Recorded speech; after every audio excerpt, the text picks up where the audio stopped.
우리가 성경을 읽다가 보면 그 성경의 그런 내용 중에서 그래 얼른 이해가 잘 안 되는 그런 구절들을 한 구절씩 발견하게 됩니다.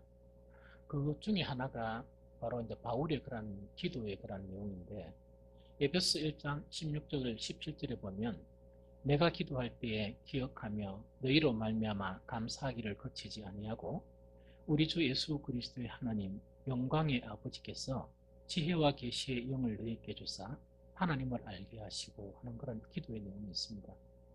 그런데 그냥 생각 없이 읽으면 그냥 읽어지는데 가만히 생각하고 읽으면 이 기도가 이해가 잘 안 돼요.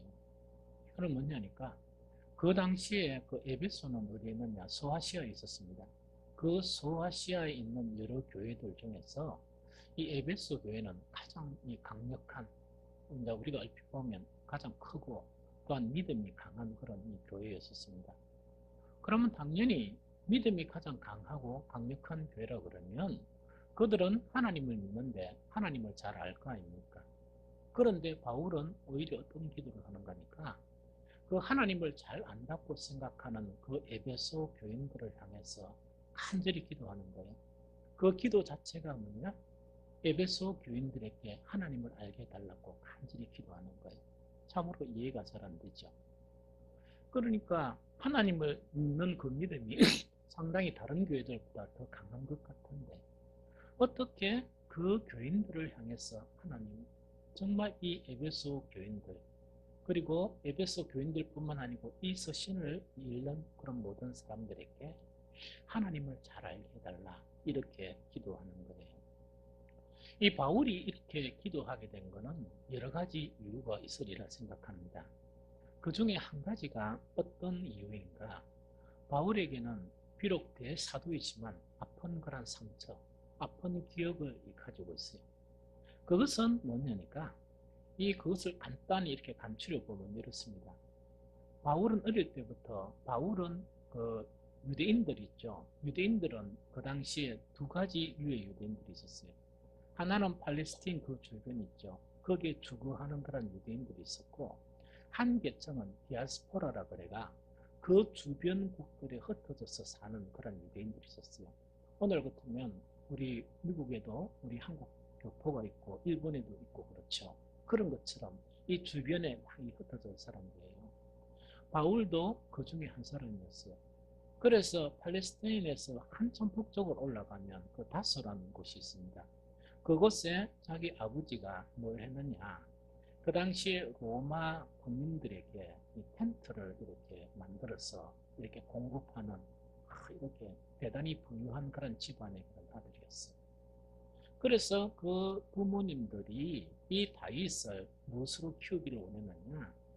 유대인들에게서 가장 소망은 하나님이에요. 그래서 하나님을 위해서 이 랍비가 되는 그 당시 하나님을 가르치는 유대 지도자가 되게 하기 위해서 다소에서 예루살렘으로 유학을 보냅니다. 이 유학을 보냈는데 이 바울이 상당히 좀 똑똑했는가 봐요. 이 똑똑하다 보니까 그 당시에 이 팔레스틴 예루살렘에는 그 정신적인 그런 가장 그 두 유명한 그런 학파가 있었습니다. 그 학파 중에서 이 지도자급에 해당되는 가말리엘 있죠. 그 가말리엘의 제자가 된 거예요. 이 가말리엘은 이 신약 성경에 그 이름이 이렇게 나옵니다. 그런데 이 가말리엘은 어떤 사람이냐? 아까도 얘기했지만은 예루살렘에는 아주 정말 하나님을 연구하는 율법을 연구하는 두 학파가 있었는데 한 학파를 힐렐 학파라고 그래요. 이 힐렐 학파는 어떤 학파인가니까 이 힐렐 자체는 이 예루살렘에서 난 사람이 아니고 이 어디에서 났는가니까 이 바벨론 출신이에요. 그래서 아마 바벨론에서 오늘날 같은 한 중학교나 고등학교까지 이렇게 교육을 받은 이 사람이 바로 힐렐이었어요. 그런데 이 힐렐이 예루살렘으로 오면서 정말 이 하나님을 가르치는 한 학파를 이렇게 구축을 했는데 이 힐렐 학파는 조금 진보적인 성향이 있었어요. 진보 알죠? 보수 말고 이 진보적인 성향이 있었고 또 이 힐렐은 뭐냐? 대중적인 그런 성향을 가진 이 학파가 힐렐 학파예요. 이 다른 한 학파는 뭐라고 이야기하느냐? 산마의 학파예요. 이거는 뭐냐니까 우리나라 같으면 서울 출신, 예루살렘 출신이에요. 이 예루살렘 출생인데 이거는 뭐냐 정통 이 보수적이에요.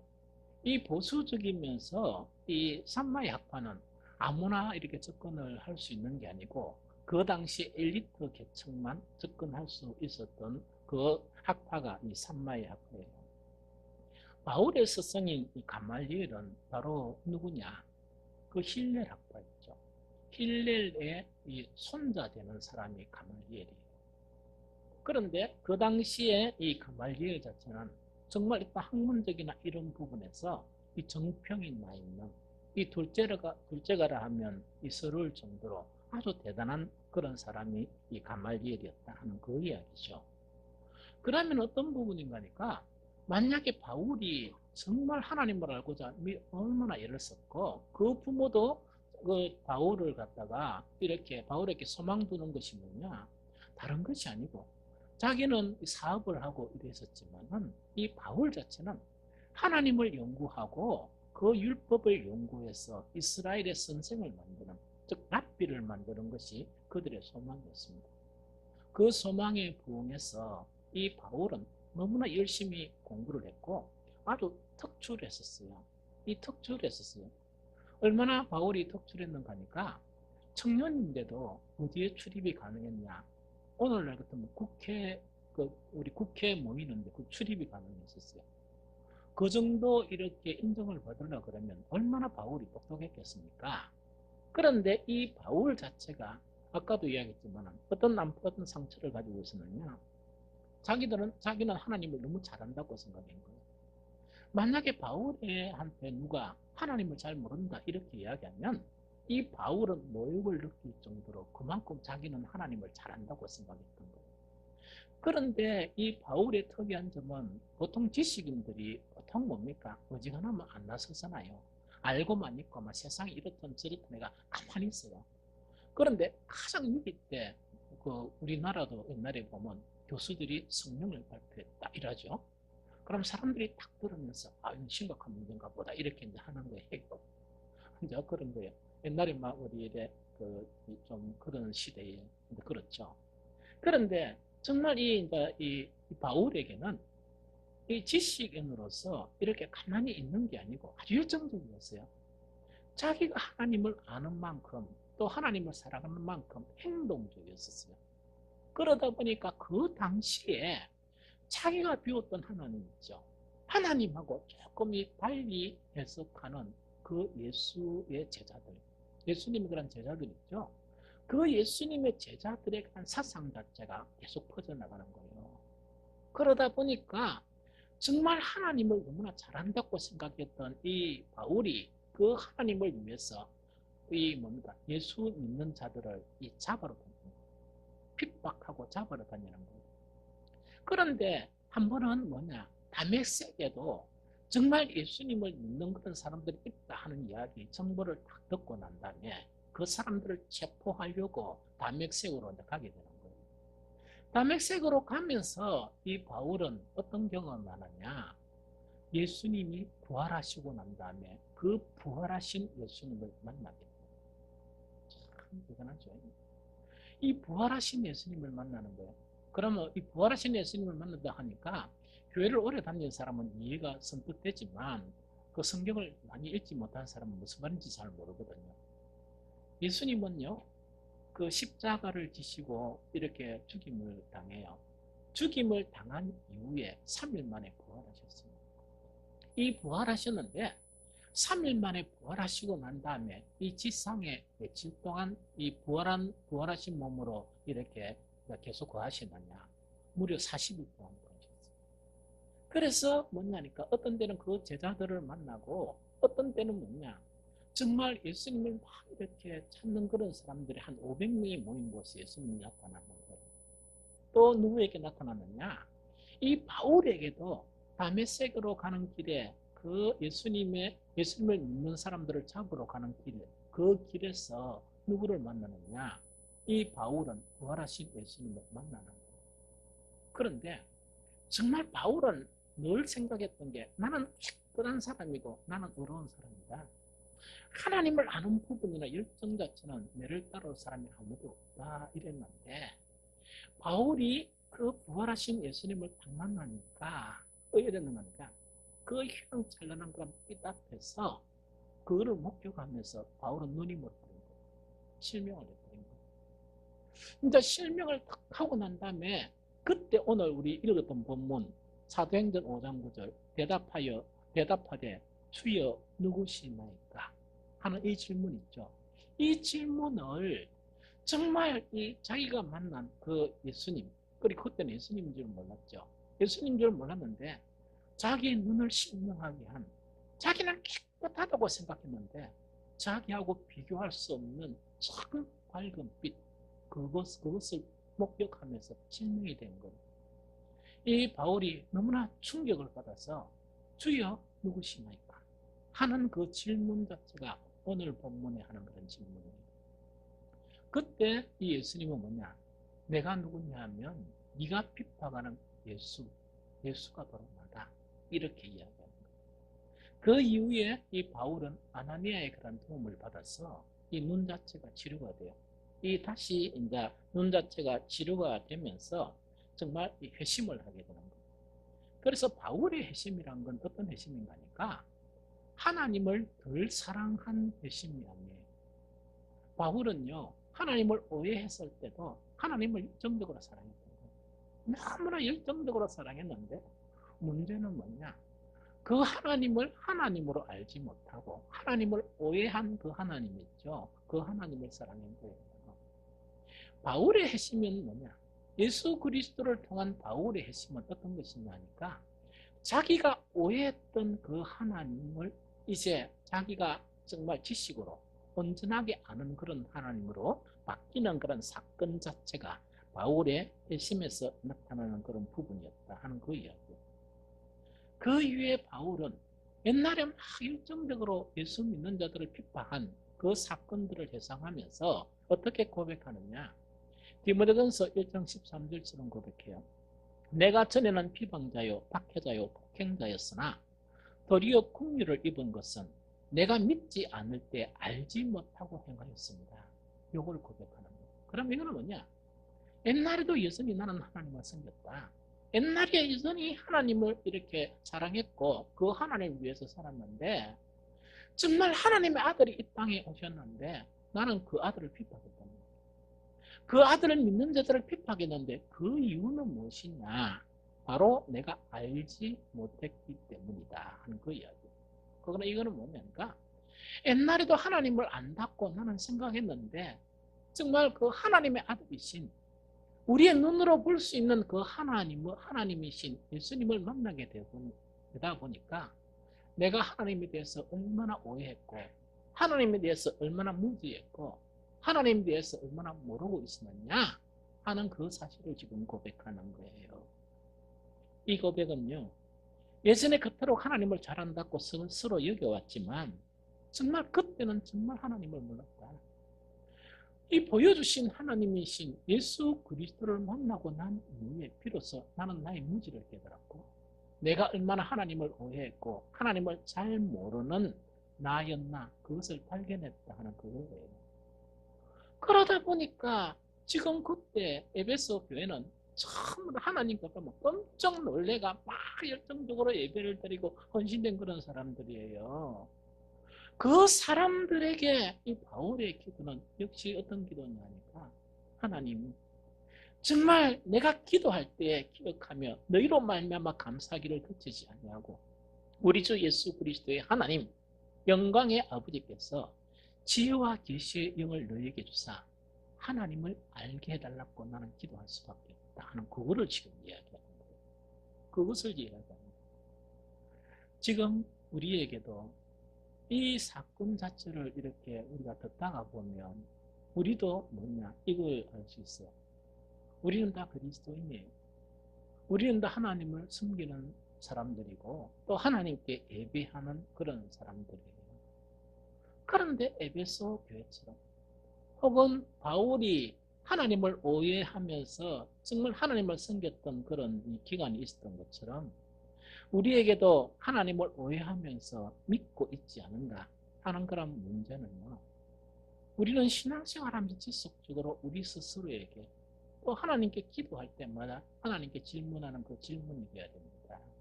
이 바울의 이 질문처럼 주님은 누구시고 내가 지금 주님을 안다고 이래 생각하고 내가 주님을 믿는다고 하는 이것은 주님이 누구신가 하는 그 온전한 그런 지식을 근거로 해서 내가 하나님을 믿는 것이고 내가 하나님께 나와서 예배를 드리는 것 맞습니까? 이렇게 질문합니다.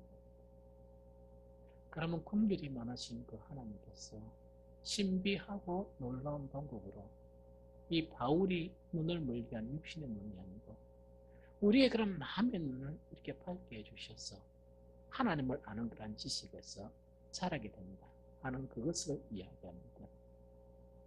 그래서 오늘은요, 우리가 계속 몇 주 동안 하나님 아는 것이 얼마나 중요하냐 하는 그런 설교를 계속하고 있어요.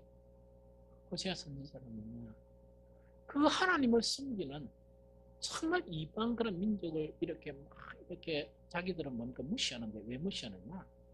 우리는 하나님을 알고 하나님을 섬기는 민족이다. 그것 때문에 무시하는 거예요. 그런 사람들에게 이 호세아 선지자는 뭐냐? 하나님을 알아야 한다. 힘써 하나님을 알아야 한다. 이것을 지금 말씀하시는 거예요. 우리에게도 마찬가지예요. 우리가 신앙생활하고 또 우리가 하나님을 믿고 있지만 우리는 우리에게 필요한 것은 뭐냐? 우리는 힘써 하나님을 알아야 되고 또 힘써 하나님을 알아야 되는 우리인 것을 우리는 스스로 발견해야 돼요. 그러면서 늘 우리가 기도하면서 하나님을 알게 도와달라. 정말 하나님을 알고 내가 하나님께 나아갈 수 있는 내가 되게 도와달라 하는 기도가 끊임없이 우리에게 정말 우리의 기도 속에 나타나야 한다는 얘기죠. 하나님을 믿는 것이나 하나님을 아는 거는 계단 올라가는 거 마찬가지예요. 뭐냐? 지금 여기 있을 때는 그것밖에 안 보이지만 계단을 또 올라가면 뭐냐? 더 많은 것이 보이는 거와 마찬가지예요. 우리가 땅에서 이렇게 보면 다 보이지 않습니다. 그러나 조금 이 높은 언덕에 가면 더 많은 것이 보여요. 그런데 더 높은 산에 또 올라가면 금정산만 올라가더라도 어떤 생각이 드는 거니까 제가 금정산에 가면 여기 아파트가 억수로 크죠? 높고 크죠? 이게 안 보이는 거예요. 너무 조그만 그래서 그 옛날에 사모가 같이 한번 올라갔을 때 저거 뭐야 옆에 있는 그 아파트가 어디기고 우리 교회가 그 아파트 뒤에 있을 텐데 아무리 찾아도 잘 안 보여. 그러니까 이거는 뭐냐니까 우리가 땅에 떡 있으면 이 옛날에 처음에 교회 이 건물이 이 동네에서 제일 좀 높은 축에 있었어요. 좀 거대하고 이 무슨 힘창교회 뭐야 이 들어서 마디병원인가 들어서고 나니까 작아졌어. 큰 건물이 들어서고 지금 딱 보니까 되게 작아졌어요. 우리에게도 하나님 아는 것과 하나님을 믿는 것 자체는 그 계단처럼 지금 있을 때는 인식하지 못하지만 내가 한 단계 더 아는 지식이 되면요. 그때 너무나 내가 하나님을 잘 몰랐구나 하는 그런 고백을 하게 돼요. 이거를 갖다가 어떤 비교를 해보면 이런 것 같아요. 하나님을 딱 알면 처음에는요. 이 고백적으로 하나님을 아는 단계가 있어요. 하나님은 이런 하나님이다 고백하는 거 그건 나쁜 게 아니에요. 그걸 때로는 이론적인 하나님이라고도 이야기해요. 하나님은 아예 구원자이시고 막 이렇게 고백하는 거예요. 막 눈물을 흘리면서. 그런데 밤에 강도를 만나죠. 그럼 엄마야 이래 보여요. 저 엄마가 늙었는데 어떻게 그 강도를 물리칠 수 있습니까? 하나님 이래야지. 그래 하나님 이래야 된다. 엄마야 이랍니다. 엄마야 하는 거는 뭡니까? 우리 유나나 엄마야 해야지. 유나에게 저 엄마나 저 아버지는 억수로 거대해요. 그런데 유나가 억수로 이제 크면 뭡니까? 상대도 안 합니다. 상대도 안 하거든요. 그래서 한마디 하면 뭡니까? 간섭하지 마라. 그 다음에 좀 더 뼈 아픈 말이 잔소리 좀 그만해라. 그래서 이거는 뭐냐니까 우리가 이론적이다 안 그러면 고백적인 하나님이란 건 그는 적대로 잘못된 게 아니에요. 그런 단계가 있다는 거예요. 막 기본적으로 찬양할 때는 하나님은 나의 구원자이시고 나의 힘이시고 나를 도우시는 산성입니다. 이래요. 그런데 아까도 이야기했죠. 조금 어려운 만남 보면 엄마야 아무것도 도울 수 없는 엄마 찾는 거예요. 그렇게 여기에 이제 이론적인 그런 하나님. 그런데 이론적인 하나님에서 딱 벗어나면 실제적인 하나님, 내 삶이나 나의 환경이나 나의 있는 그것을 변화시킬 수 있어요. 누구 때문에?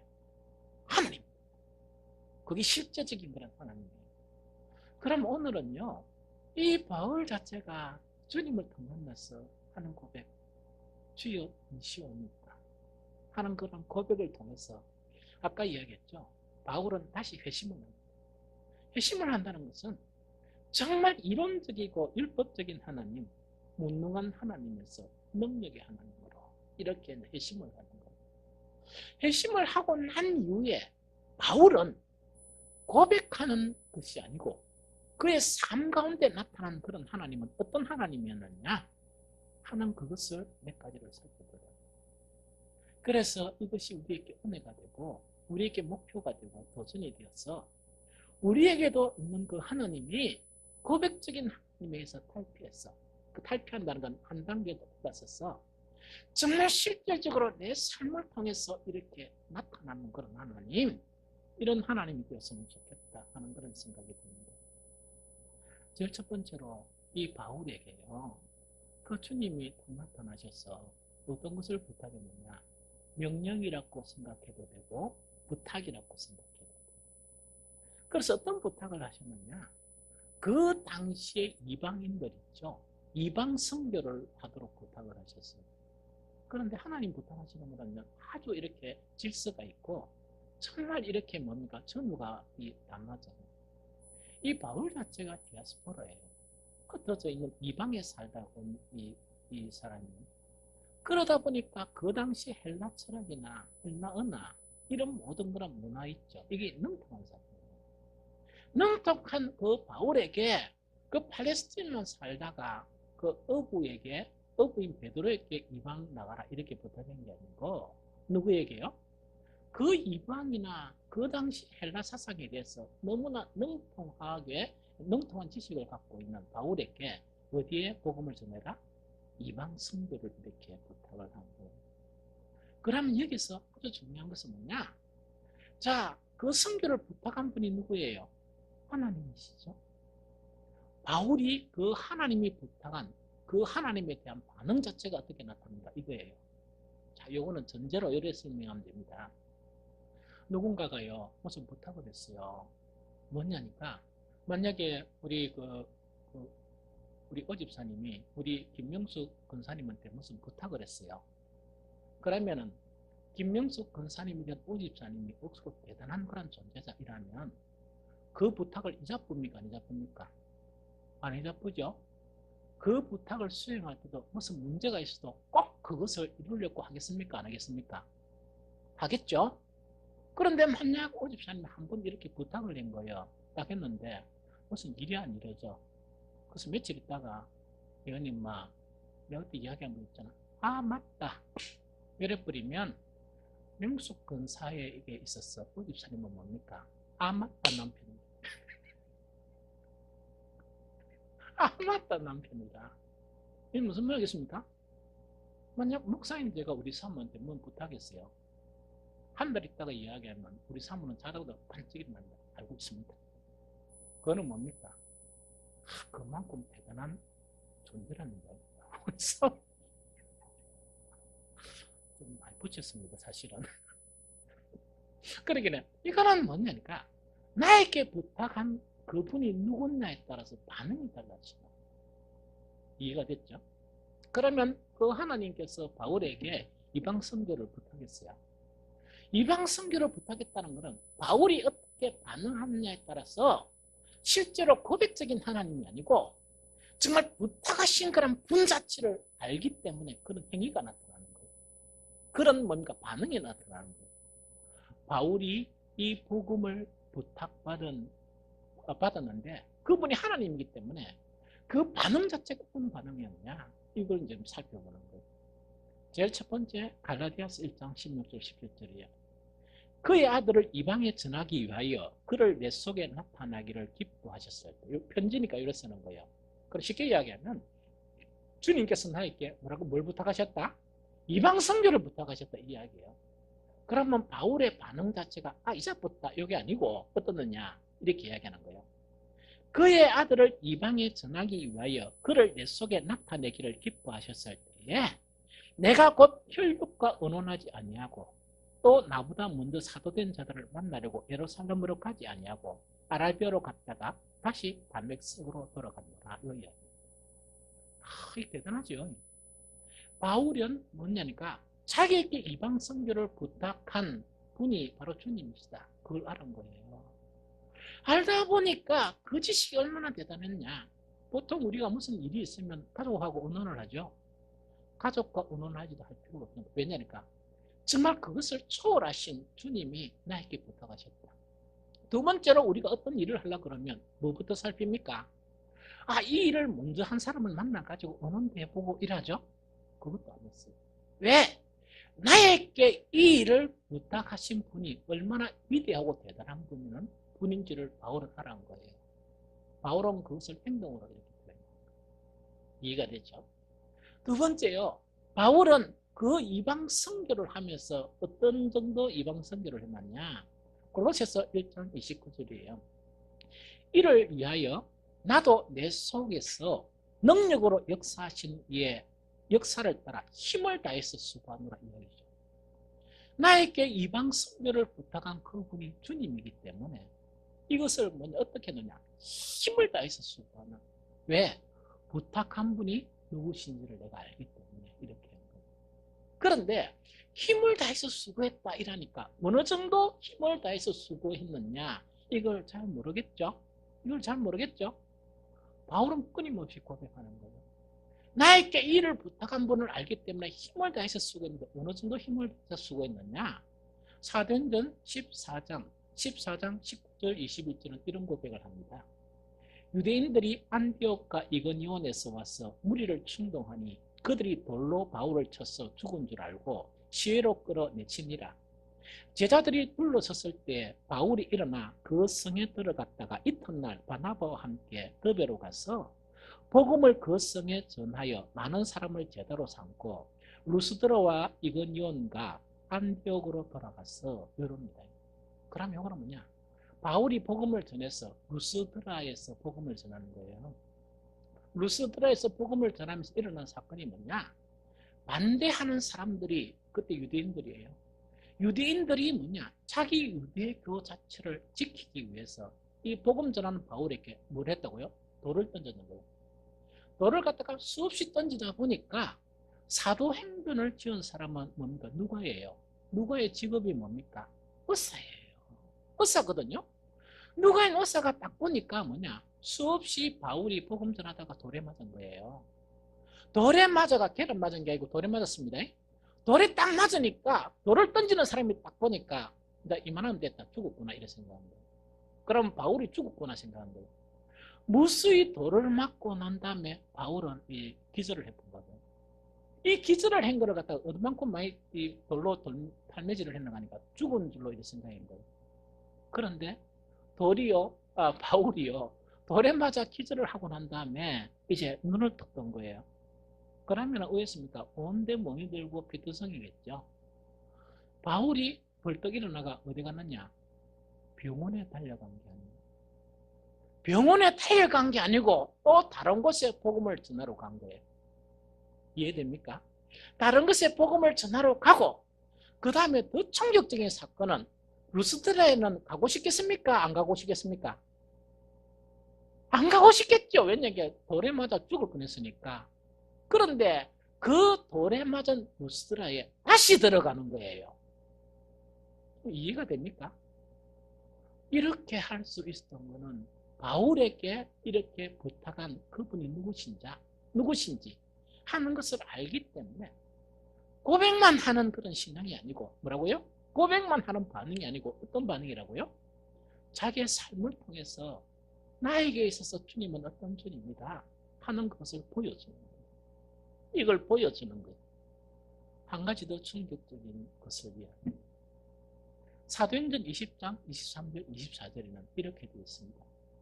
오직 성령이 각 성에서 내게 증언하여 결박과 환난이 너를 기다린다 하시나 내가 달려갈 길과 주 예수께 받은 사명 곧 하나님의 은혜의 복음 증언하는 일을 마치려 하면은 나의 생명조차 조금도 귀한 것으로 여기지 아니하노라 하는 이 고백이에요. 그럼 이거는 뭐냐? 바울이 이제 계속 복음을 전해요. 이 복음을 전하다가 이제는 뭐냐니까 바울이 예루살렘으로 올려가려고 작정을 하는 거예요. 작정을 딱 하니까 그 당시에 여러 각 성에서 예언하는 사람들이 있는데 그 예언하는 사람들이 바울의 운명을 미리 보한 거예요. 보다 보니까 그 성에서 딱 이렇게 복음을 전하는 그런 과정 속에 그 예언하는 사람들이나 기도하는 사람들이 바울을 잡고 선생님 예루살렘으로는 가지 마십시오. 이렇게 막 만류를 하는 거예요. 예루살렘으로는 가지 마십시오. 예루살렘으로 가면 결박을 당합니다. 이제 험한 일을 당합니다. 이걸 이야기를 하는 거예요. 그런 이야기를 듣고 난 다음에 이 바울이 에베소 장로들을 다 모아놨는 거예요. 모아놓고 난 다음에 그 장로들 앞에 뭐라고 이야기했느냐? 방금 이렇게 이야기하는 거예요. 내가 각 성을 다니면서 복음을 전하니까 그때 예언하는 사람들이 나를 예루살렘으로 가지 못하도록 만류를 한다. 그런데 내 생각은 뭐냐? 이렇게 고백하는 거예요. 정말 나는 내가 달려갈 길과 주 예수께 받은 사명 곧 하나님의 은혜의 복음 증언한 일을 마치려 하면은 나의 생명조차 귀하게 여기지 않는다.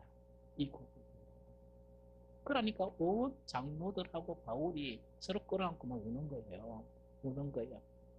바울은 뭐냐? 나에게 이 복음을 부탁한 분이 누구신지를 알기 때문에 나는 그 부탁을 수행함에 있어서 나는 내 생명도 귀하게 안 여긴다. 그 고백을 지금 이것은 무엇을 이야기하느냐? 바울이 왜 이렇게 했느냐? 단지 열심이 아닌 바울은 정말 옛날에는 하나님을 오해했는데 그 하나님을 본 거예요. 그 하나님이 누구인가 하는 그것을 새롭게 본 거예요. 새롭게 보다 보니까 뭐냐? 바울은 그냥 주는 나의 능력이시고 주는 나의 반석이시고 이런 고백이 아니고 그 삶을 통해서 하나님은 나에게 어떤 하나님이고 주님은 나에게 어떤 주님이다 하는 것을 보여준 거예요. 이것이 뭐냐? 정말 실제화된 지식이에요. 우리의 삶을 변화시키고 또 그것뿐만 아니고 모든 어려운 그런 난관들을 변화시키는 그 능력의 하나님 있죠. 그 하나님을 알기 때문에 이런 행위 자체가 나타났다 하는 그것 자체를 우리에게 이야기하는 거예요.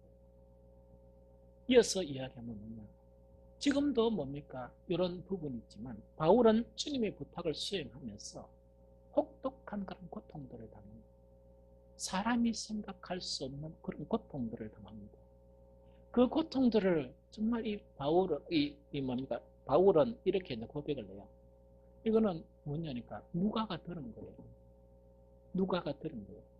사도행전 고린도전서 11장 23절 24절 보니까 내가 수고를 넘치도록 하고 옥에 갇히기도 더 많이 하고 배도 수없이 많고 여러 번 죽을 뻔하였으나 유대인들에게는 40에 하나 감한 해를 5번 맞았으며 3번 태장으로 맞고 1번 돌로 맞고 3번 파선하고 일주일을 깊은 바다에 지냈으며 여러 번 여행과 바다의 위험과 거짓 형제 중에 위험을 당하고 또 수고하고 애쓰고 여러 번 자지 못하고 줄이며 목마르고 여러 번 굶고 춥고 헐벗어노라.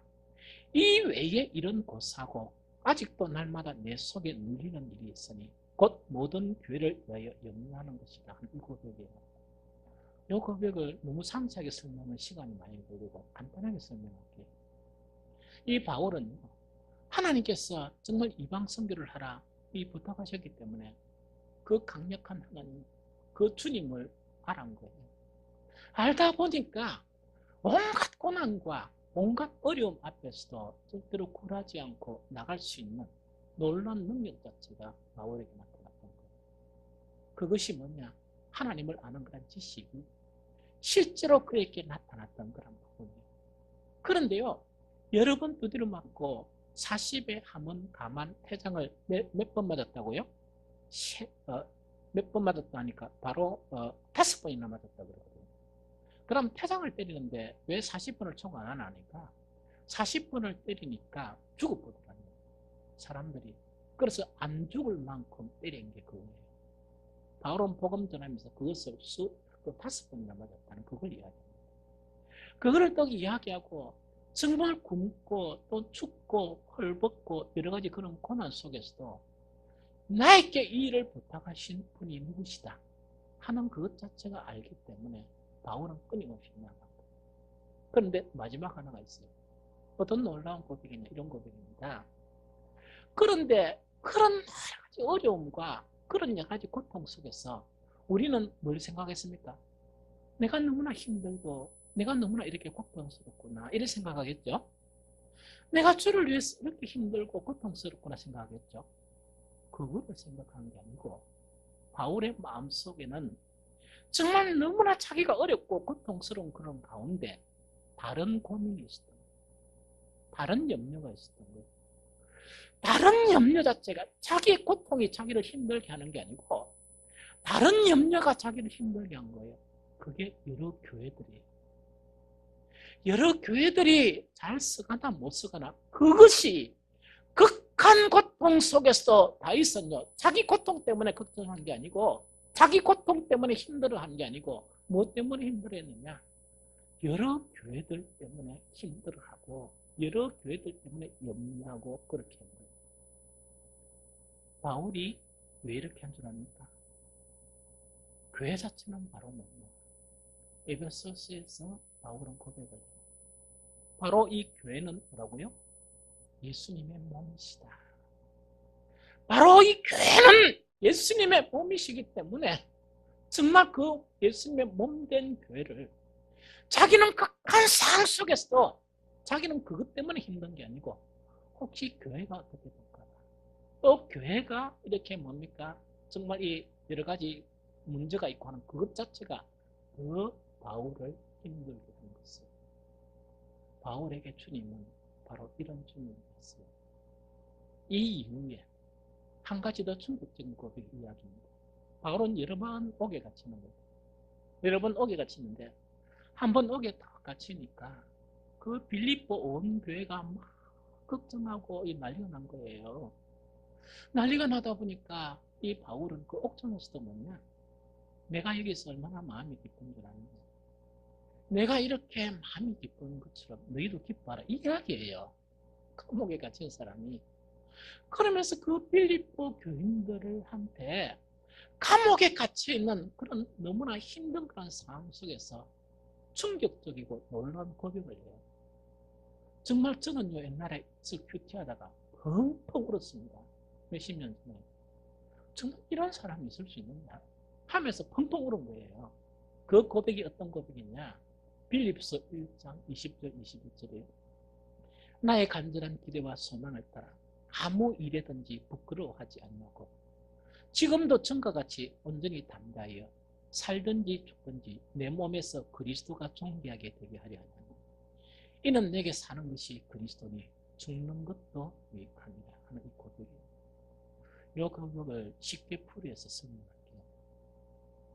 바울이 또 옥에 갇히다 보니까 빌립보 교인들이 울고 막 난리가 난 거예요.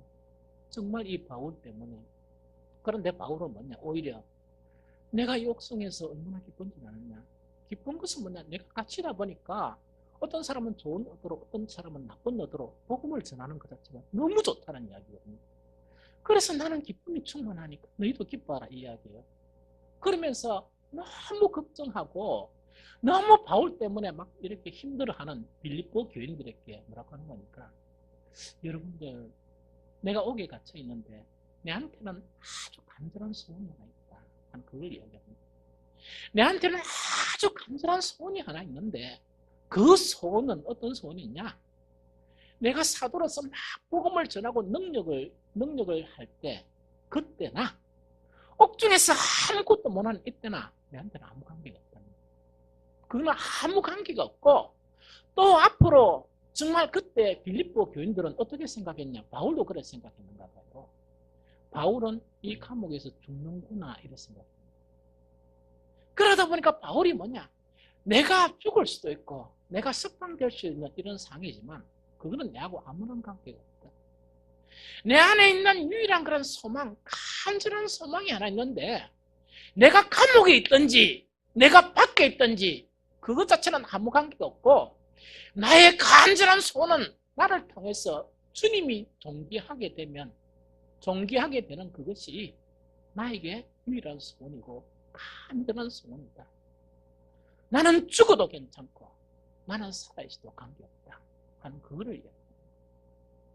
그거를 지금 이야기합니다. 이거는 뭐냐? 내가 만난 그 주님, 내가 옛날엔 알지 못하고 그래도 교만해가지고 나는 하나님을 이렇게 알고 자랑하고 그랬는데 내가 회심하여 다시금 안 그 하나님은 나에게 이런 하나님이다. 나는 어떤 고난이라도 나에게는 관계가 없고 비록 죽고 사는 문제도 관계가 없고 나의 간절한 소원은 나를 통해서 하나님이 존귀하기만 되면 나는 그것이 나의 소원이다 하는 그 고백을 한 사람이 바울이에요. 이 고백을 통해서 정말 옥중에서 이 고백을 한 거예요. 이것은 무엇을 의미하느냐? 바울이 만난 주님은 이런 주님이었습니다. 바울이 만난 주님은 바로 이런 주님이었습니다. 이런 실제화된 정말 하나님을 아는 지식에게 바울이 있었다는 그걸 이야기합니다. 이제 마지막에 갑니다. 이제 바울이요 정말 착고에 딱 차여서 어떻게 가느냐? 로마로. 이 로마로 가면서 정말 좀 복음을 전하다가 나중에 또 체포가 돼요. 체포가 되면서 마지막 이 체포되면서 그래서 순교를 해요. 마지막 체포가 딱 되면서 이제 순교를 하게 되는데 아마 바울은 자기가 이제 죽을 날이 가까웠다는 걸 알았는 것 같아요. 그러다 보니까 마지막 이 로마 옥중에서 누구한테 편지를 쓰느냐? 자기의 아들과 같은, 실제 아들을 낳은 게 아니고 영적인 제자예요. 아들처럼 여기는 영적인 제자인 디모데에게 바울은 편지를 했어요. 그 편지 속에서 또 놀랍고 충격적인 그런 고백을 하는 거예요. 어떤 고백을 하느냐? 디모데후서 4장 6절에서 8절. 전제와 같이 내가 벌써 부어지고 나의 떠날 시각이 가까웠도다. 나는 선한 싸움을 싸웠고 나의 달려갈 길을 마치고 믿음을 지켰으니 이제 후로는 나를 위하여 의의 면류관이 예비되었으므로 주 곧 의로우신 재판장이 그날에 내게 주실 것이며 내게만 아니라 주의 나타나심을 사모하는 모든 자에게 된다. 이렇게 이제 고백해요. 그럼 이거는 뭐냐? 여기서 전제라는 것은 뭐냐? 우리가 이제 이렇게 이 번제를 드릴 때 향기 때문에 포도주를 담아가지고 이렇게 붓는 거예요. 그게 전제, 포도주를 붓는 거예요.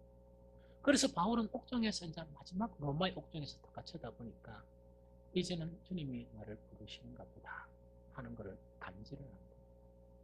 그래서 자기의 제자인 그 디모데에게 묻는 거예요. 자, 이 바울이 얼마나 이 겸허하고 겸손했느냐. 내가 산제사를 드리는 그 제물이 그게 아니고 제물은 따로 있고 뭡니까? 자기는 단지 포도주가 되어서 그 제물의 향기를 더하게 하는 포도주의 분이다. 이렇게 하는 거예요. 나는 포도주처럼 이제 부어지는구나. 내가 이제 죽는구나. 이걸 이야기합니다. 그런데 바울은 어떻게 해야 되느냐? 내가 만난 그 하나님은 내가 이렇게 열정적으로 주를 위해서 사는 그것으로 끝나는 게 아니고 내가 하는 그 하나님은 나를 위해서 무엇을 준비하시는가? 이 우주의 조건이다 지신 그 하나님은 하나님의 나라가 되시는 그 하나님은 그 나라에서 나를 영접한다. 그 나라에서 나를 영접하면서 나에게 무엇을 주시는 하나님이라고? 면류관을 주시는 하나님이다. 그걸 고백하는 거예요. 이걸 고백하고 이제 바울은 죽는 거예요. 그러면서 그 디모데에게나 우리에게 남긴 그 한마디.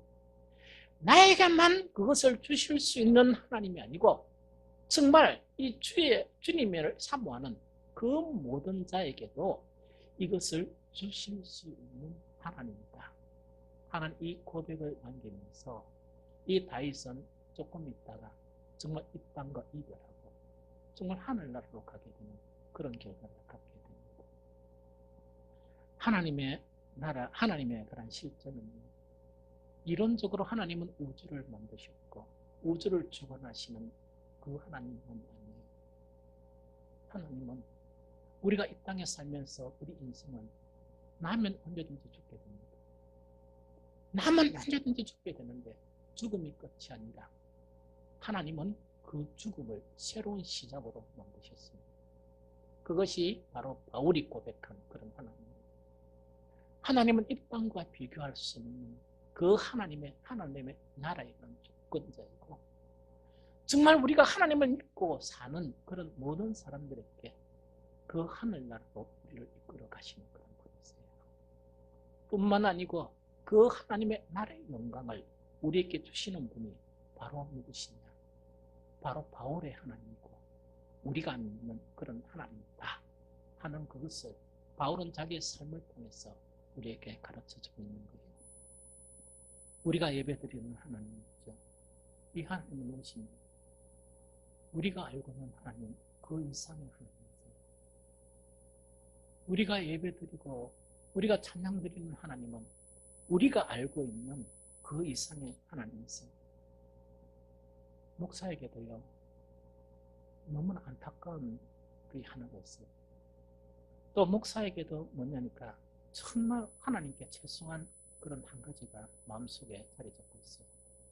그거는 뭐냐니까 저는 여러분들을 위해서 기도할 때마다 그 기도 중에서 제일 먼저 시작하는 기도가 이 기도입니다.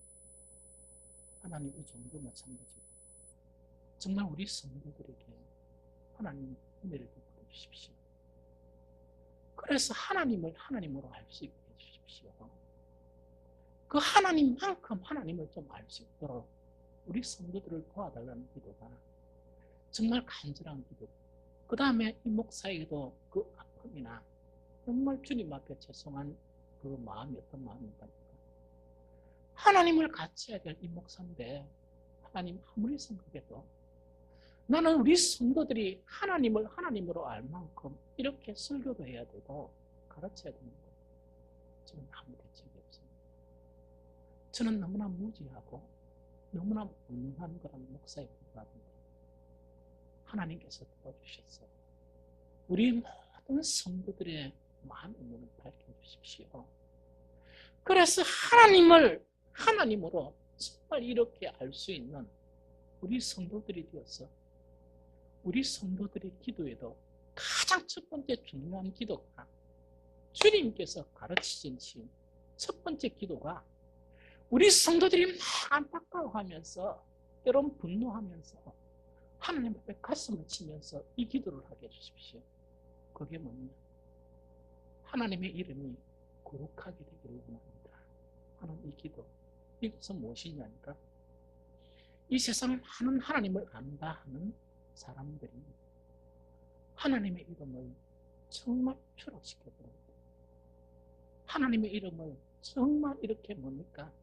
하나님의 이름으로 이렇게 나타나게 하는 게 아니고 어떤 때에 보면 그 하나님을 모욕하고 하나님의 이름 자체를 너무나 마음대로 이렇게 행하는 그 삶을 통해서 이것 자체가 우리 성도들이 하나님을 딱 알게 되니까 가슴을 치면서 뭐냐?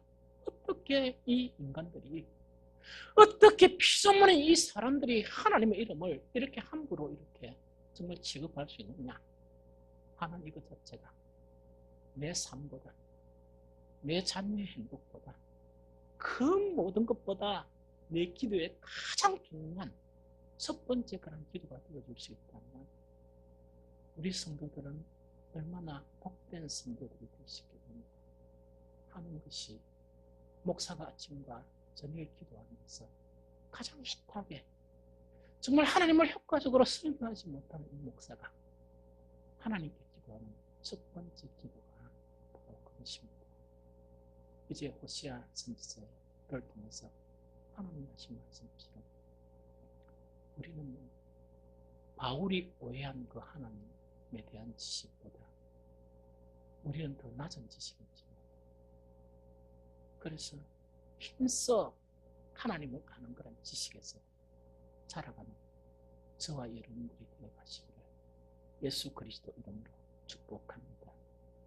우리 찬송가 620장 보시겠습니다.